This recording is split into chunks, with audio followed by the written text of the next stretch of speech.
In Genpact, what we are thinking of that it's not a only customer specific use case point solutions. We are thinking of more of a data engineering as a overall life cycle, and each phase of data engineering, data input, data processing and data output, how we can utilize many of these use cases and create a solutions.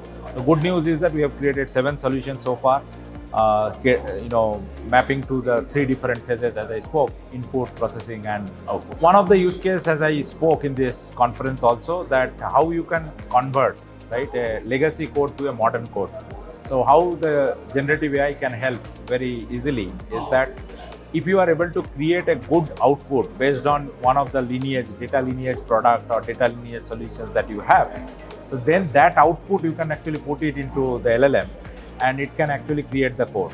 So sometimes it can be two-step approach, sometimes it can be a single-step approach. When I say two-step approach, I'm actually talking about that first you create a pseudocode. From there again you can do a reverse engineering to create the actual code.